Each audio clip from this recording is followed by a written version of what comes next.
আসসালামু আলাইকুম, শাপলা রান্নাঘরে সবাইকে স্বাগতম। আজকে আমি রান্না করব স্পেশাল খাবার লতি দিয়ে নোনা ইলিশ। এই নোনা ইলিশের লতা দিয়ে আমার মা পছন্দ করে। আমার মা ফোন দিয়ে আমাকে বলেছে মানুষের মা কত কি খাইতে চায়, আর আমার মা লতি দিয়ে নোনা মাছ চচ্চড়ি খেতে চাইছে। সুন্দর করে লতা কেটে নিলাম, ধুয়ে পাকলে নিলাম, নিয়ে কড়াইতে দিয়ে দিলাম। নোনা মাছ আধা ঘন্টার জন্য ছোটো ছোটো করে কেটে ভিজে রেখেছি। এখন দিয়ে দেব কাঁচামরিচ পেঁয়াজ কুচি 1 কাপ, কাঁচামরিচ 7-8টা ফালি দিয়ে দিলাম আদা রসুন বাটা 2 টেবিল চামচ, দিয়ে দিলাম স্বাদ মতো লবণ, দিয়ে দিলাম 1/2 টেবিল চামচ হলুদ গুঁড়ো,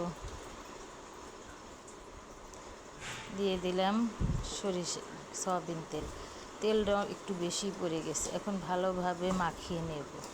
যত মাখানো যাবে ততই মজা হবে। এইভাবে হাতে মাখানো লতি কে পছন্দ করেন। একটু শুকনো মরিচের গুঁড়ো অল্প দিয়েছি, দিয়ে 1 কাপ পানি দিয়ে ভালোভাবে সুন্দর করে মেখে নিয়ে এখন সুন্দরভাবে চতুর্পাশে মশলাগুলো ছিল সেগুলো ভালোভাবে দিয়ে দিলাম। তারপরে দিয়ে দিলাম সেই নোনা মাছ। একটু লবণ বুঝেই কম দিয়ে দিলাম।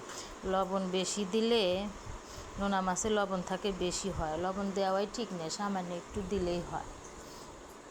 এইভাবে হাতে মাখানো লতা কে পছন্দ করেন কমেন্টে জানায়েন তো। দেখেন আমার লতার কালার, কী যে মজা, কী যে লোভনীয় হয়েছে। ধোয়া ওটা লতা দিয়ে গরম গরম ভাত পরিবেশন করলে হায়রে মজা লাগে।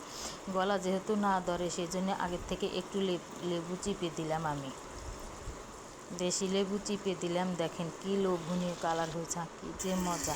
আমার মাকে দিয়ে আসলাম, আমার মা সুন্দর করে দুপুরে খাবার খাইলো। সে মাংস না খায়, সে এই মাছটা দিয়েই ভাত খেয়ে নিল। খুবই লোভনীয় হয়েছে লতার তরকারিটা। নোনা মাছ দিয়ে লতা এরকমভাবে চটচটি করলে সবাই চেটে পুটে খাবে, পরিবারের সবাই। টেবিলে যতই খাবার থাক সবাই এটার দিকেই নজর আকর্ষণ দেবে। লোভনীয় লাগছে। রেসিপিটা ভালো লাগছে, চ্যানেলটি সাবস্ক্রাইব কমেন্ট করবে।